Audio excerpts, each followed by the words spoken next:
Well, firstly, I'd just like to say this is quite an incredible turnout. We've got 140 participants on here, and I'm glad to see that some of you already noticed it looked a lot like the Eurovision Song Contest with each country calling in when it was ready and coming in. It was an absolute delight to see.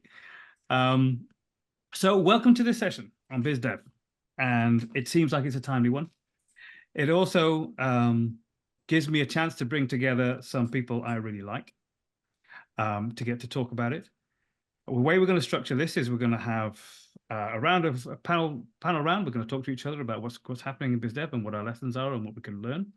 And then there's also a Q&A channel, and it is a separate channel. So if you've got a question, drop it in the Q&A channel, and Chris Wren from my co-founder will be scanning that channel and bringing those questions forward for a 15-minute Q&A at the end.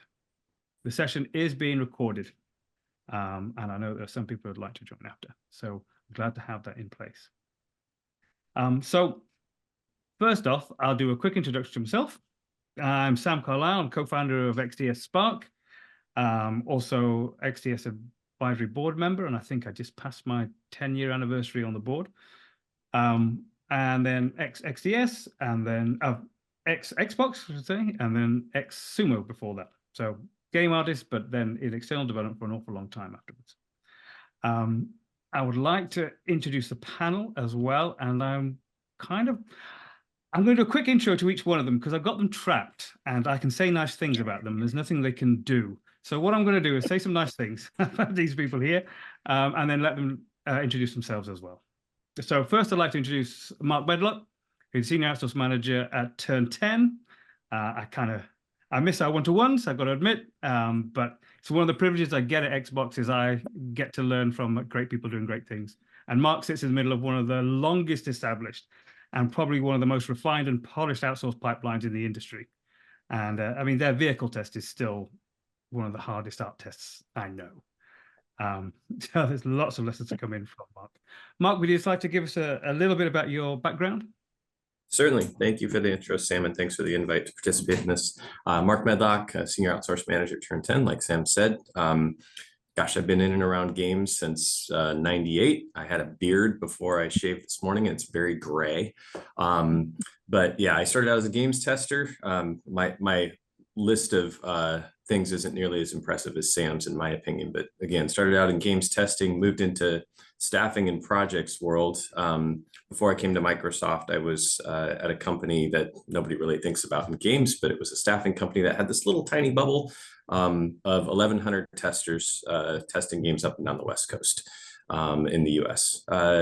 Came to Turn 10 back in July of 2020 and have been loving it on the inside of a studio ever since. Stop there. Fantastic. I'd also like to introduce Kirstin Whittle, who's VP at Pipeworks. I first met Kirstin at the Developer Awards in Brighton maybe 10 years ago. I hate to put dates on things, but maybe 10 years ago. And she's kind of been my Developer Awards buddy ever since. Although I don't think I ever brought our tables any luck. I'm a bit of a cooler in that respect. She's also one of the most experienced biz dev people I've ever met. Funny enough, on that first awards night, Carl Cabers, who's the CEO of Sumo Group, as we were going in, leant over and said to me, "Stay close. She's one of the good ones," and he was right. He was right. I've learned an awful lot of Kirstin, and she's an absolute go-to person for me. So, Kirstin, would you like to tell us a little bit about your history in games?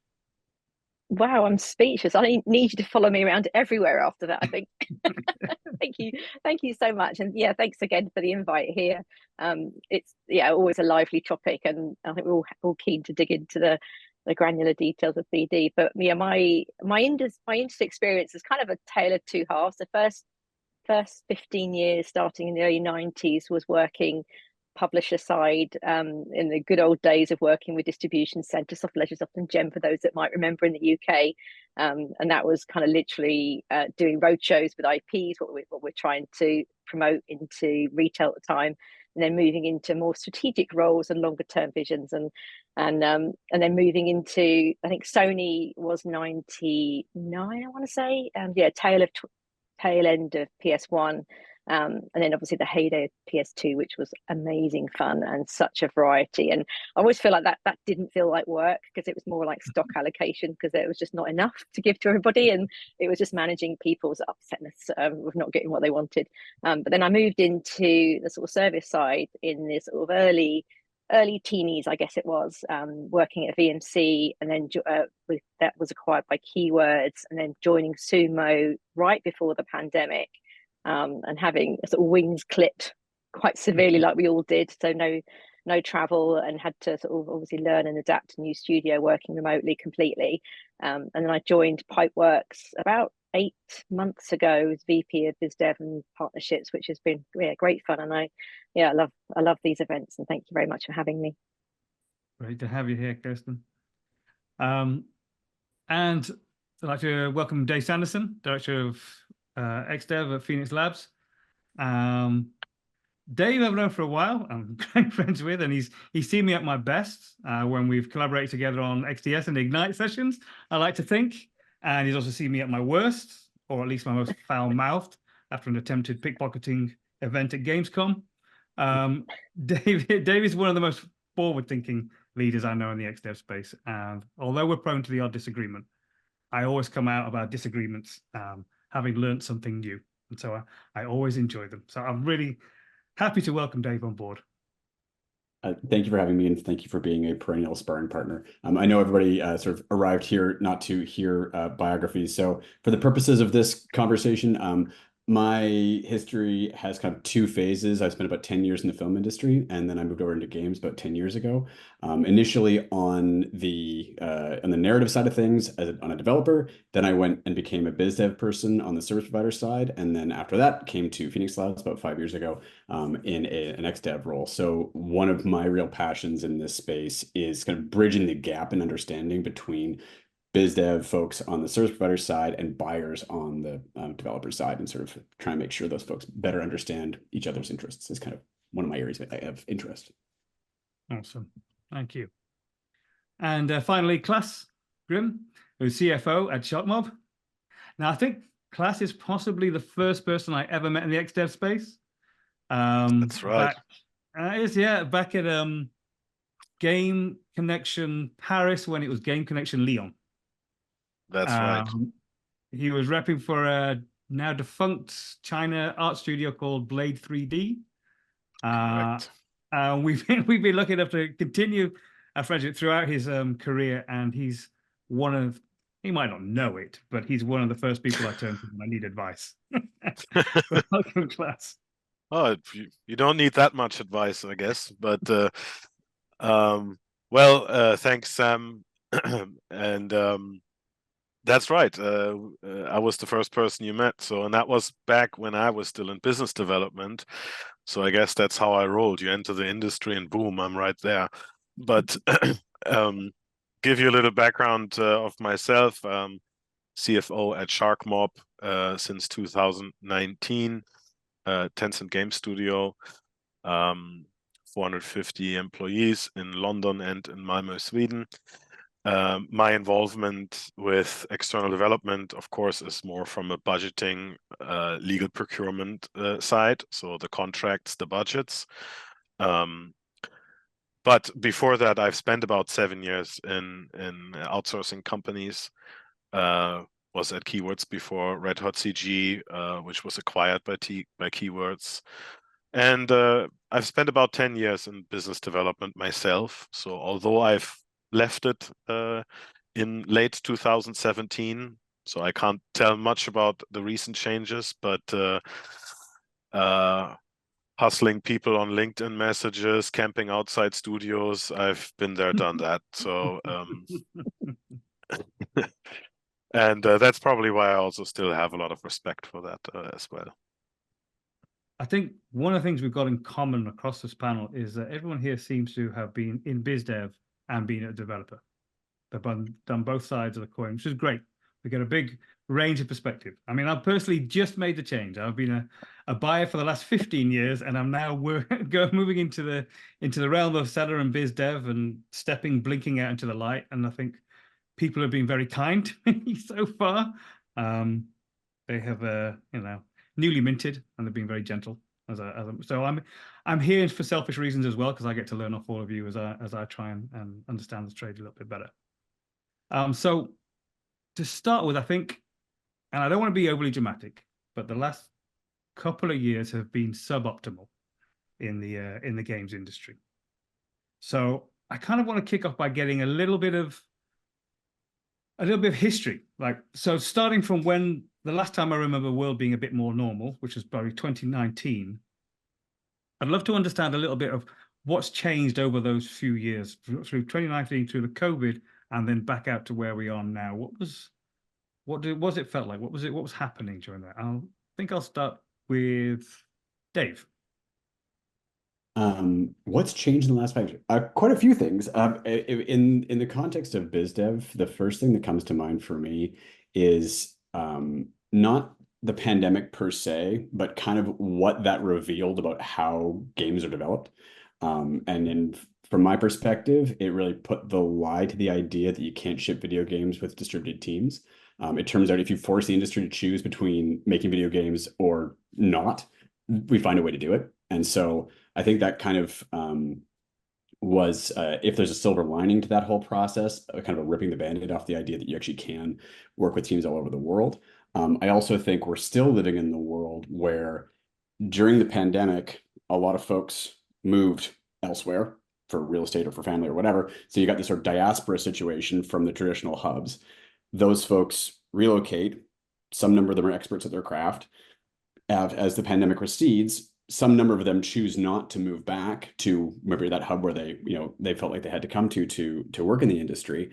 And then some smaller subset of those people are entrepreneurial and founded their own studios. And what that's meant from my perspective is that the supplier landscape has changed dramatically. So as a buyer, I now am having the experience of there's a whole bunch of really excellent artists, technicians, service providers of all stripes,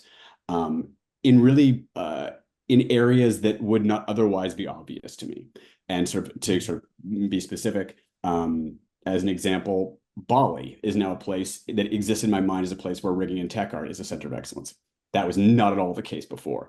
At the previous XDS, I happened to be walking down the street with a guy who had started out a 3D character art studio in Trinidad. It's really good. And that's entirely because that's where he's from. So that's great. So I think there's sort of a bit of a diaspora effect of the last 5 years. And I also think we are confronting the reality that games are way too expensive to make at like the industry level. You can't spend $500 million finding out if anybody wants to buy your product. And so I think there's a lot of downward pressure on cost and an upward and positive pressure on sustainability. And I think that's really interesting as well. And we can dig into that, but I don't want to monopolize the time. Yeah, absolutely right. It's been the doors, it feels like it has opened during COVID. It's acted as a bit of an accelerant, I think. Kirstin, you had been in biz dev the entire time, through the 19 all the way through to where we are now. How did that change track with you between normal world to the world where we are? It was so interesting, I think, at the time, and I think none of us knew what was in store day to day. So I think had we have known the pandemic was going to last as long as it did, I think maybe some decisions would have been different. We just didn't know what we didn't know, I guess, and we all and I think the collaborative element of the industry was fascinating to see. Teams that had never worked together or didn't know how to work together were suddenly in this world where we've got to figure this out, do it quickly. I think a challenge, 2020 was a launch year for consoles, so that was interesting, trying to sort of navigate how do we pivot development of the new tech into people's homes so we can get the kits at home rather than being on site in secure facilities. And that was a challenge that the platforms obviously had to navigate very quickly because you couldn't miss a day in that development. And it was interesting watching other companies as well trying to navigate their place in that kind of COVID landscape as well. And there were certain companies and teams that seemed to just react and not plan but to be proactive in that space was really vital, I think. And I think with the relationship side that we all have and the shows and the events that we all enjoy were suddenly ripped away as well. So it's how do we cultivate that personal connection with people, which I think was quite a challenge as well. And I think we all craved contact with humans, and some people quite liked the isolation, but yeah, it did get a little bit tiresome at points. So it's trying to sort of create these online events and social gatherings where you were just mixing with your peers and catching up on the small talk. You'd have meetings on Zoom, for example, where you go straight into what your agenda was for that half hour session, but you wouldn't have the chat beforehand over making a cup of tea or a coffee or something. So it's how do you cultivate those pockets of time with people, and equally seeing people join the company. And I was at Sumo, so I joined Sumo, must have been November 19. So I literally had 3 months to sort of try and get to all the studios, get to know everybody quickly, which I didn't get to do because there's just too many of them. So that was strange. And there were lots of people that joined during the actual lockdown as well, which then didn't get that kind of element of getting to know the studios, but just had to almost crack on with what job in hand and making games. And the demand went through the roof. It was from a biz dev standpoint, it was probably the easiest pocket of time, because it was more about have we got people free rather than can you take our people because we've got capacity. It was always managing expectations, so it was a bit of a flip reverse. So from a true biz dever, it was challenging, but in a different way. It wasn't biz dev challenging, it was just logistics sort of challenging, I guess, which, not to say that's not a nice problem to have, but to go from that extreme to what we then saw, sort of probably kicked in Sumo, and I think watching the industry around sort of Q3, certainly Q4 22, it was quite a shift in mindset, and you had to just get very creative very quickly with how you then adapt the studios and course correct what you can and shore up those projects that you've got, and obviously look at obviously different options as well. I think that shift was very keenly felt, and from the buyer side, from the developer side. Mark, how did it shift for you? Because you almost joined at the very beginning of this of the journey through. Actually, I was going to say I was right in the middle. So I left biz dev roles in what would that be, 2022, but the company that I was working at for 8 years, I left in late 2021. So we were right in the middle of the pandemic boom. We started the pandemic with 800 people, and by a year later we had 1,100 people. So you had to move all those people home, and everything that came with that. So my personal journey through the beginning of that was super difficult. Sales is a hard job, and I didn't need a pandemic to tell me that I was a people person and needed to see people face to face. So then you locked me in a room at home, which I started lovingly calling my jail cell.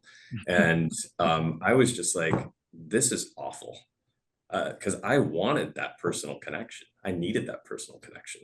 So it was, I just want to acknowledge that. I mean, for people who are extroverts, a lot of which are in biz dev, it was a super hard change. Like Kirstin said, business was booming. So I was in more of an account management phase and just trying to not drown, because we were growing so much. And you're just, again, the logistics and having the right management structures and things like that in place were what we were focused on. There was not a lot of me cold calling or anything like that. It was straight account management and trying to make sure that we were operating with excellence so that more people wanted to buy what we had. And then like I said, I left in 2021 and took 4 months off because, it was like, I think I was headed to the hospital with heart problems because things were just so crazy. Yeah. So, I think the biggest thing to me was just trying to figure out, how do you adjust to going from all these in-person meetings to all this stuff that's online? And especially if you're an extrovert, it's difficult. And how do you manage your day? So it's kind of those blocking and tackling things that kind of just change. Sorry for random American sports analogies. But it's just like, how do you manage your day to day when all those things are taken away from you? Not all of them, but they just have morphed, and it's like, oh, we've got to shift over here now. So that's what I experienced. And then, like I said, 2021, I left and went to a different place. And so I think both you, Mark, and you, Claas, would have felt what it was like, because the switch over to, I remember sourcing or finding supplier availability went from something that wasn't really that much of a worry to one of the top worries within the space of a year. How did that feel from your side when you had a growing studio at that point as well? You were expanding as a studio at the beginning of your projects. That's right. Yeah, yeah. We opened our second studio in 2020, which then at some point started its own project. So our demand increased. But I think what we should also not forget that 2019, 2020 until probably late 2021, we were basically at the end of a phenomenal bull run with tremendous amounts of capital being available in the industry. So we saw incredible funding rounds, triple-digit million A rounds. So lots and lots of capital for the games industry, many different reasons for that.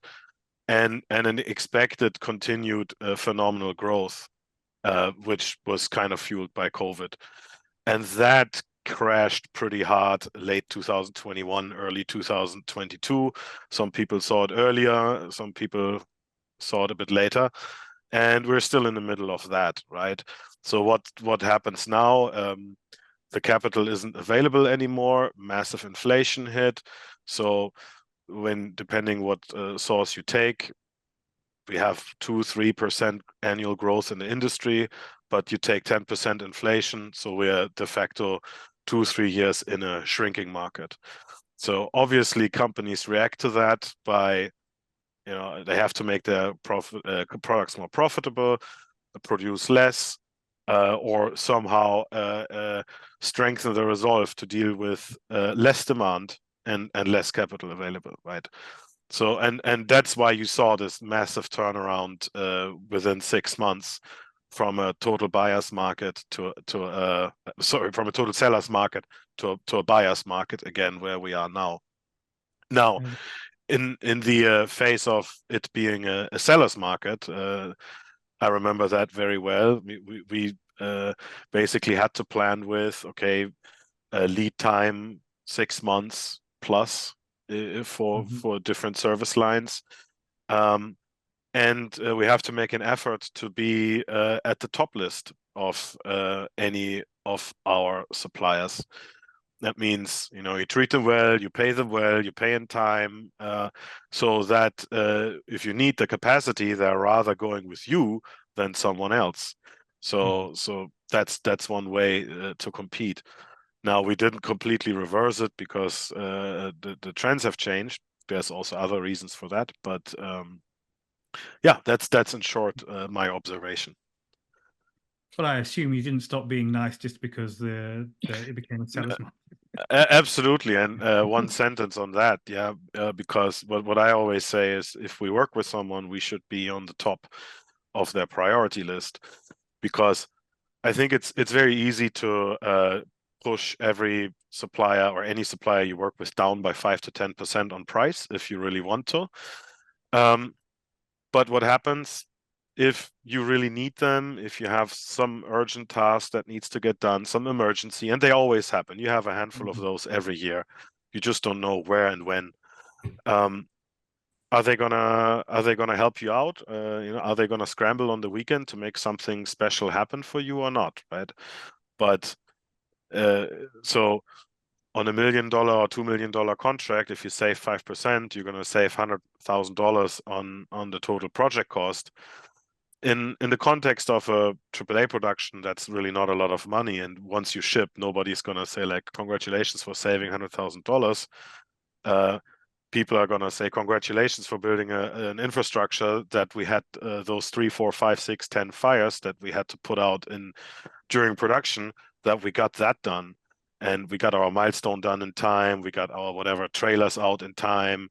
All these crazy things that happen during production. And then ultimately, the difference between a mediocre video game and a fantastic video game are actually quite small, and that could be one of those things, and that's worth all the money, right? So there's a strategy, and also a measurable strategy towards being nice. Well, also, I think from the business development side as well, if we're looking at the pricing, then the strategy of selling yourself in how you are when we know that if things get rough, or we know that there are sharp changes, how your company evolves in those and reacts, and how it's set up to react for that, how it anticipates, or how it's positioned to be able to support the studios when things go rougher, because it just always does, is a selling point in itself. And Kirstin, during that time, how did business development for you actually evolve? Like, how did it shift? How did it change? Because you talk about one point it's just managing incoming work, and then another point it's getting back out and finding that work again and sorting that work. What was the shift like? I think that the shift, I guess the shift started with capacity, that projects were starting to, I think we now coin the phrase that projects change shape. You know, they're not cancelling, but they're just resizing or downsizing, or or some did completely go away because they were canned as an IP idea, whatever, you know, all sorts of things happened. So I've always had the sort of quiet mantra of having options, and always having things that if the worst should happen, you've got things that you can potentially navigate and spin up and grow opportunities. But I think is the be nice element as well. I think always being in touch with everybody out there, all of your studios that you're working with, you want to work with, what you want to cultivate, is getting that flip reversal that Claas said, is being front and center when there is a need at a studio that they think, all right, okay, I'm going to reach out to Kirstin, you know, Dave, and just see what's going on. Have they got capacity, rather than having an RFP go out? It's always great when you can get work ahead of an RFP, or almost like work with the team to formulate the RFP, because then you know how you're kind of positioning your studio as best you can to hopefully get a good spot, a good seat at the table.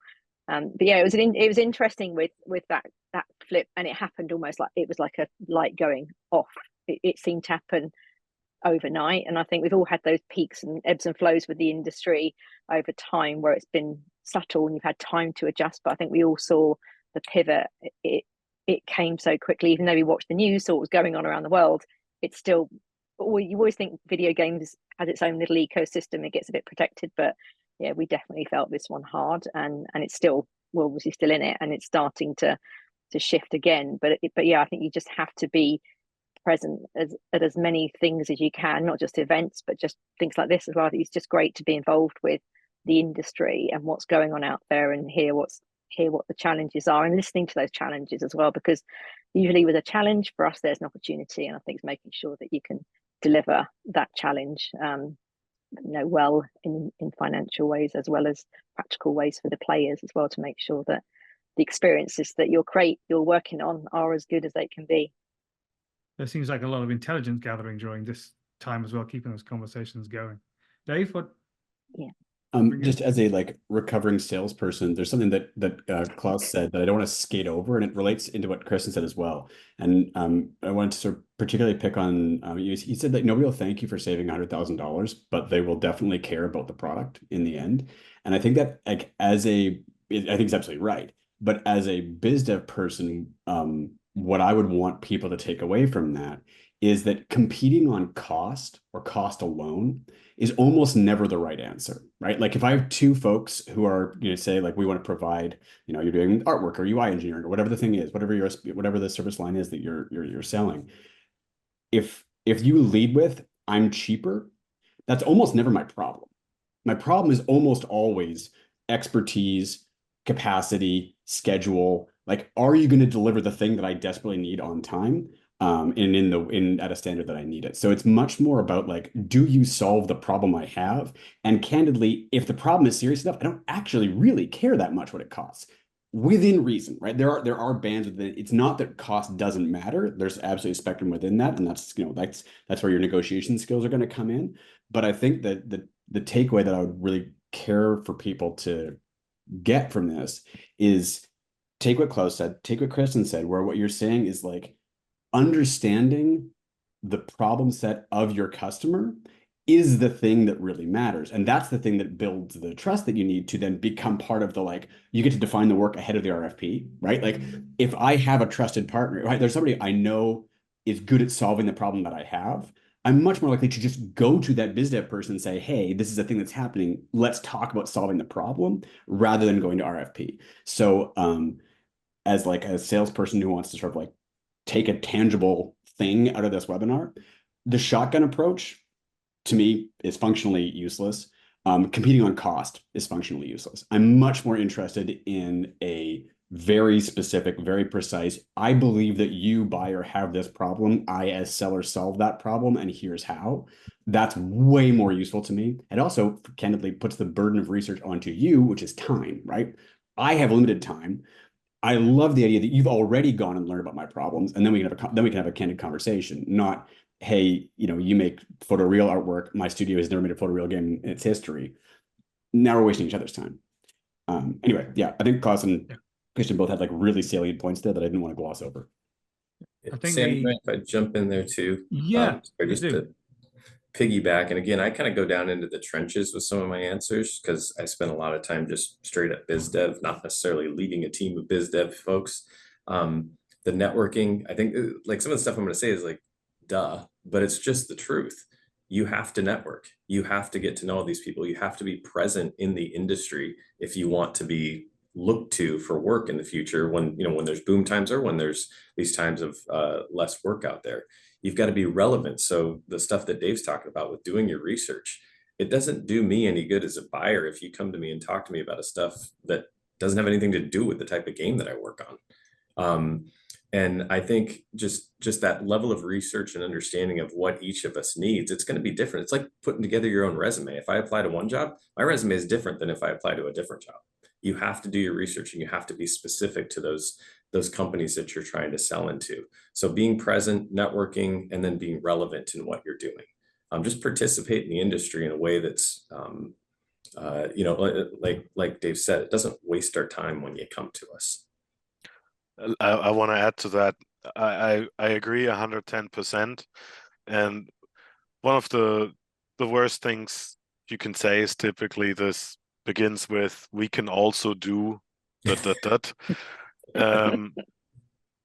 Don't, I mean, it's within reason, that's okay, but if it is in order to get a foot into the door, we would never do that ...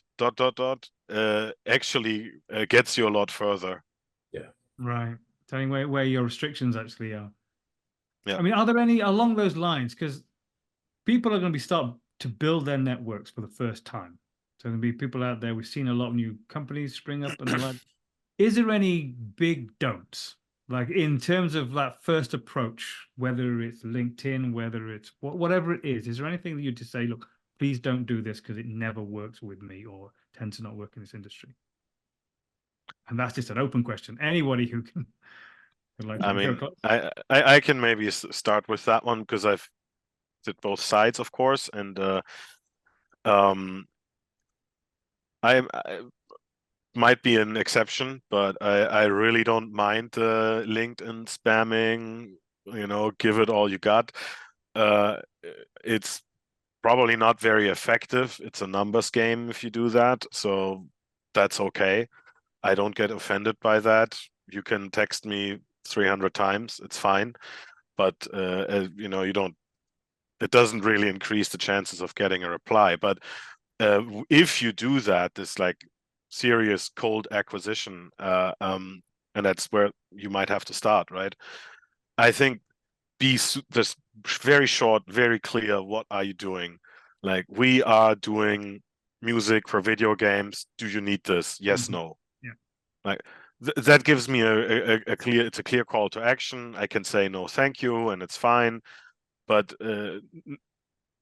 no need to explain the whole history of the company and where you are and why and how and what you've done in the past. It's not in this context. Yeah. And ideally, you've done some homework and make it relevant for what the company does, and that increases your chances of replies 100 times. I mean, I would say Yes to everything Claas has said. I mean, I don't mind the LinkedIn spam either. I also agree that like the success rate is going to be comparatively low. But you know, I've had this job. It is a hard job. There's no reason why you wouldn't be trying to find every angle you can. But I would argue that like in the time that it took you to send an extra however many spam messages, if you'd spent that time researching the a smaller number of customers and like being really precise, that's probably actually going to put more money in your pocket and actually make you do your job better. Just sort of like tangible steps. The two things that jump out at me, one, like introductions are always going to be better, right? If somebody else introduces you, that's always better. Even if it's just like it's not like your best friend, it's not somebody that's like, going to be able to sing your praises. They just know somebody. That immediately increases your odds of getting in the door.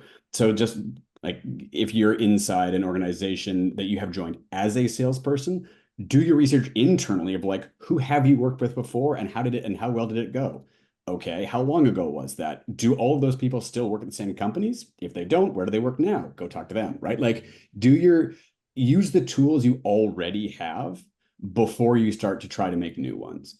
And again, just relentlessly look through who you know and see if people can kind of introduce you one step on. Like the goal is always just the next call. It's not a check, right? Like that, there's never been a situation in my life where there's been a single meeting or a single LinkedIn message or whatever that leads immediately to work. It leads to the next thing, and you're just kind of building a dialogue. So any effort that you're doing to foster that relationship is the kind of thing that's going to pay dividends. And the other thing that I would encourage people to do is make sure you're doing your research internally as well. What's happening inside your studio that's new or great or like worth showing off? Because like it's far more valuable to me when somebody says, "Hey, we make trailers," than, "Hey, we had a really cool trailer just come out. You should check it out." Or like, "This game just launched and we did all the vehicles on it. We think you might, if you're interested in that kind of stuff, we'd love you to check it out." Click. If you have something new to say, great. That's always that kind of call to action is also a little bit more sticky with me. I think there are two ends to this. What you described, the one where you're showing something new, you're showing something exciting that's relevant to the person you're showing to, and for me on the other end, the one that gets the least traction is just a LinkedIn message that says hi, and I will get those every now. How are you doing? I'm like, I don't know you. Sam, I think there's also again, sales job is hard. You do have to, do a lot of outreach. Some people are okay with it. Other people are like, whatever. But I think there also needs to be a recognition of when you're in the spot that we're in, if you're internal to a studio, sometimes you just don't have time. I mean, it's like you've got a million things going on in the studio, and maybe you're not sourcing for new vendors for anything right now. I may not respond to every one of those LinkedIn messages just because I don't have time. It's not because I don't want to. But I think going into a new job, if I was in biz dev again, you got to make sure you're asking the right questions to understand what is that studio going to sell? What are they really good at? And that's before you even start the job. That's when you get into the job, understanding where you're good so that you know what you can sell, rather than saying I can do everything under the sun. Because somebody else said it. If you come to me and say that, it's an instant turnoff. Knowing where somebody's really good or what they've done and having relevant examples of when you've done it, because that's really the first question. Like, cool, when did you do it? Where'd you do it? What was it? If you can't answer that question, you probably haven't done it. True. Yeah. So, and then just being present, being persistent. Sometimes I think the best place is to, get new biz. It's a lot easier to connect at conferences than it is online or through LinkedIn, just showing up, but don't expect those connections to be instant. When I first came to XDS, oh my gosh, I felt like such an outsider. Everybody knew each other. And it took probably 3 years of attending before I was like, oh, I walk in and I know 10 people just instantly. It felt great, but you can't just expect to show up one time and think, oh, I'm in. I 100% agree with the 3-year thing. That was my experience as well. Like as somebody who's just coming from nowhere, like I remember going to GDC and walking into the Marriott because somebody had said, or the W rather, because somebody had said that's where stuff happens. And like just interrupting conversations, feeling like a lunatic trying to meet people. And it probably took 3 years for me to reliably be able to walk into a room and know someone. And at that point, you just kind of like go stand by the guy you know, and then he introduces you to her, and then she introduces somebody, and on you go from there. The thing that I would also say about the conferences, and this is true and more generally as well, is we're a really small community, right? Like there's a reason why everybody in this panel has a history together. It's a tiny group of people. So knowing one is a really good way to know a lot more. Making a good impression with one person. Also, the reverse is true. If you do something really nasty, your reputation matters in this industry. So take care of it. The last thing though is, in my experience, folks in this role are generally really friendly people who want folks to succeed. I've met very few folks who are in XDev who are ruthlessly cutthroat or bad actors. I'm not saying it doesn't exist, but I am saying there are folks who want service providers to succeed. They want your business to grow. They want to do good work. They want to solve hard problems with cool people. And if you are able to be genuine in your outreach, and you're able to be a genuine human being who's trying to do great work, people respond to that. I know I do. I would like to give a little story on top of what Dave just said. This was a couple of years ago at XDS. I was fairly new at Sharkmob, and because I was in the circles before, I knew there was a studio, and I'm not going to say the name, that is doing exceptional work, really good price, full package. We really should work with them. I'm not an artist, so I'm not going to make these decisions on behalf of the project. So I'm bringing along 2 colleagues, and we have a meeting with them at XDS. And I was like, hey, this is them, do your thing. And they start to do a pitch. And of course, I've never heard them pitch before. We worked as, co-opetition on the same projects. And they got so nervous, and they really, it was very hard to watch, a bad presentation. And I was just like, oh my God, this is not going to happen. And I'm not going to push this any further because, I'm not going to impose myself on production and tell them who to work with. So I was like, well, sorry about that. That wasn't great. And then the other person that I was with in the meeting is like, yeah, that was a terrible pitch, but I have a feeling they are really good. I don't know what it is, but I think they're really good at it. So we ended up actually working with them, regardless of a horrendous presentation. And maybe that was the genuine part, that authentic part that still gets you further. I think, a lot of people who are doing the buying are artists or have worked in the industry before. I realize that we're shifting into our Q&A time, but I'm just going to leave. So, Kirstin, I'm going to leave the last word with you in this session, just because we'll listen a quick look to the future. Are we seeing any shifts? Are we seeing any signs of green shoots? Is there anything that's moving that we should be kind of aware of, or are we still deep in the trenches? I think I think the way that deals are struck now is just different, and I think it's a bit like the back to the pandemic. We just don't know how long what we're in is going to last for, so we just have to make the most of how we've got to work right now to succeed as good partners and support great IP. So I think it's that thing of just always being vigilant with all of your contacts.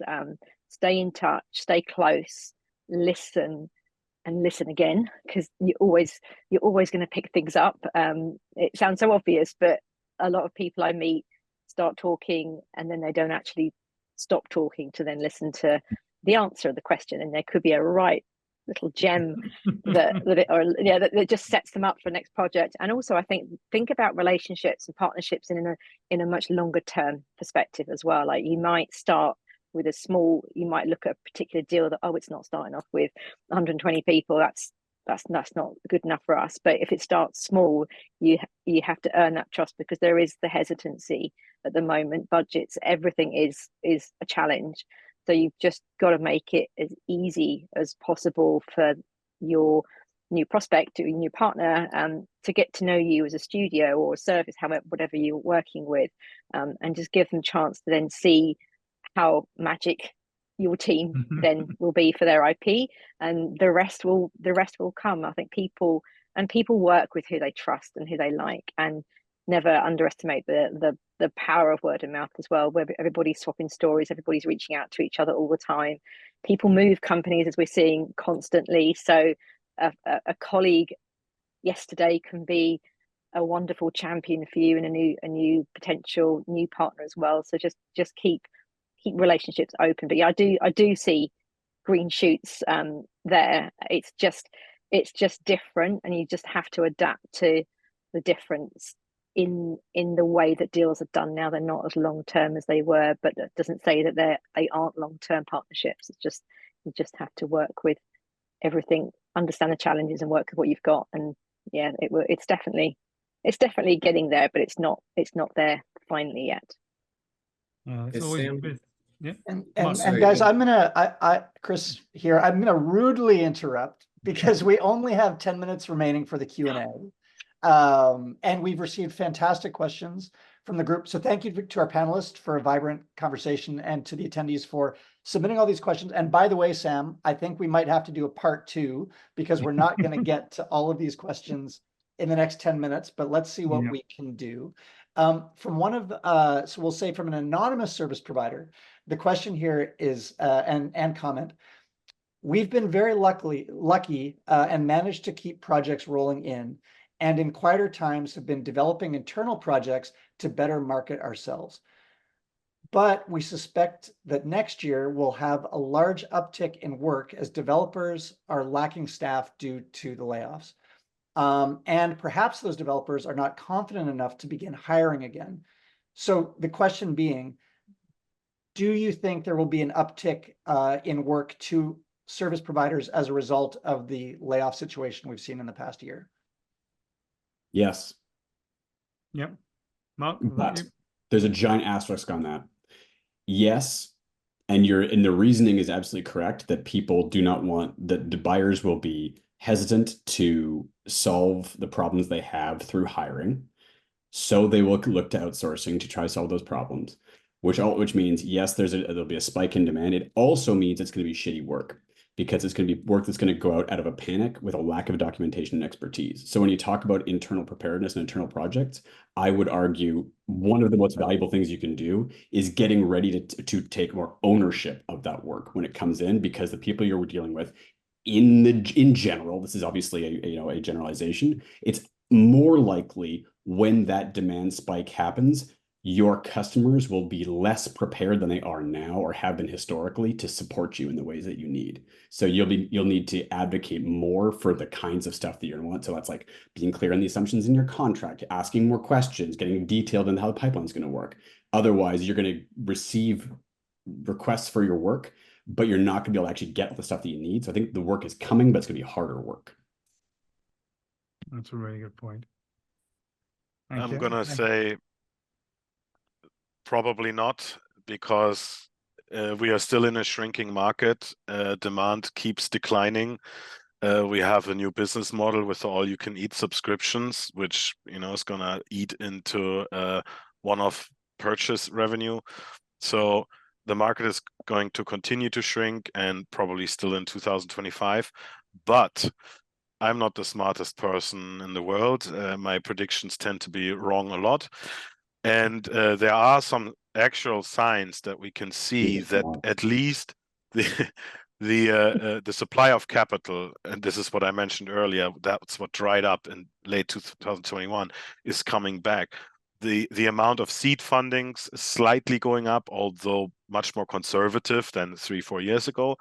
But also you have, and this is something I'm sure a lot of people are thinking about, the purchase of keyword studios by private equity investor. They will only do this if they see a shift in the market in the midterm. This could be 2-3 years from now. I don't know, but this is when it's going to happen. But it's only going to happen when the demand goes up again, and the demand in dollar value or euro value goes up again. So we might still be in for a rough 2025, although I also believe 2024 was probably the worst. Interesting, get an outside view of why this is happening or what the future looks like. Okay, should we take another question? Sure. Yeah, thanks for that, guys. So from another anonymous service provider saying, we usually have projects that will last for long periods, but now it's hard to get the client to commit to contracts for longer durations. So instead, we're seeing shorter term contracts. Do you have any suggestions for how to approach a client for longer term engagements? Yeah, this is something I've seen a lot of, and I think you have to understand their position, their fiscal year. Everyone's got the financial challenges, and there could be just a cap on spend as well. So it could be as simple as that. And I think is to understand what those reasons are, and then try and find the framework to work within those, whatever that problem, that challenge is. I mean, an obvious one is definitely, it is kind of like bite-sized terms you've got to live with, but then you integrate into an overarching agreement where you start renewals, you start discussions way ahead of time, so that if that team doesn't get re-signed, you're not left on the shelf with a group that are suddenly free, because that's just no good to anybody. So if you start seeing less commitment to go forward, then you have to then start obviously cultivating options and just have things on the back burner that you can pivot to as much as possible. But I think stay engaged with your active client, your active partner, the IP you're working on, and you'll know the beat and when to ask and when to start kicking off those renewal conversations, and get ahead of the problem so that your renewal is in place way before it's up for renewal, and you're skipping on to the next chapter. I think, yeah, you just have to look at your own internal processes to stay on top. Obviously, you've got lots of deals with all different end dates. You just got to make sure you're aware of what all of those are, and you're just staying engaged and stay on it all the time. Sorry, go ahead. I would quickly say that as a studio, we don't want to change partners. Like there's a huge cost to doing that. So that's right. When you're in these situations of shorter term deals being offered to you and so on and so forth, sometimes it's just stuff that's out of our control. And I completely agree with Kirstin. It's cool to ask the questions, understand what's driving that. But I think, again, we don't want to change partners if we don't have to. Huge cost to it. Operate with excellence. Like, really show us what you've got during those engagements, so that when the budget frees up or whatever's happening, we can sign another deal with you. I don't want to go out and source new partners every single time I want to sign a new deal at all. Neither does the studio, so on and so forth. It's a huge cost. So play along with it to a certain extent, understand what's driving it, operate with excellence while you're in there, because you will be our first choice when we say, hey, we need to sign up another, whatever it is, 6 months, year, so on and so forth. Once you get past that stage, hopefully you can talk about longer term options, but sometimes you just got to play along with it. It's okay to ask. Yeah, it's okay to ask, but I think, like, to build on what Kirstin said, like, stay curious about what problem they're trying to solve, right? Like, maybe it is just it's a year-end thing, or it's look, we're just trying to, like, we're trying to keep our options open. So stay curious about what problem they're trying to solve by having the shorter contract. Don't try to change their mind on that. Like, that restriction didn't come out of nowhere. But then also encourage them to be curious about what problems you're trying to solve. Like, what problem does shorter contract create for you? What are the other levers that they can pull to maybe help address your concerns? So as a specific example, maybe it's a shorter contract, but instead of like the termination for convenience terms, maybe those are longer. So like, yes, it's a shorter contract, but if they choose to pull the chute even earlier, there's a larger penalty associated with it, or something like that, right? Like, honestly figure out internally why a short contract is a problem for you, honestly understand why a short contract is a necessity for them, and then see what other levers you can pull to kind of build comfort and build some stability into your business. Don't try to change the things that can't be changed, but that doesn't mean don't stay curious about the things that can change. From a CFO perspective, I would strongly advise trying to negotiate too hard on these terms, because they are there for a reason. And like Mark said, you don't want to change suppliers. What you want to do is you want to de-risk your project. So if you have a budget of $10, $20, $30 million for outsourcing, you also want to know okay, if we terminate everything, how much do we still need to pay? So if you're trying to put in a 3, 4, 5, 6 months termination period, that might make you extremely unattractive in that perspective. And if you do strategic risk profiling of your vendors, you know, get someone else over the line before you. Or so. Yeah. So that's it for the Q&A for today, Sam. I'll let you wrap things up. Thanks, everyone. Okay, well, I think all that's left for me to say is thanks, everybody. That was super insightful and super useful. Thank you so much for your time. Everybody who's asked questions, there I have been flicking through them, and there is a lot of really, really good questions in there. I think we need to find a way to answer them one way or another. We'll bang our heads together, and whether it's another webinar or another approach, we're going to find a way to get some use and get some answers out to you. So thanks everybody for participating. It's been a wonderful session and super interesting. Like and subscribe. Care. Like and subscribe. Yes. That's right. Come join XDS Spark. We'll help you in that long conversation. We'll help you in that discovery.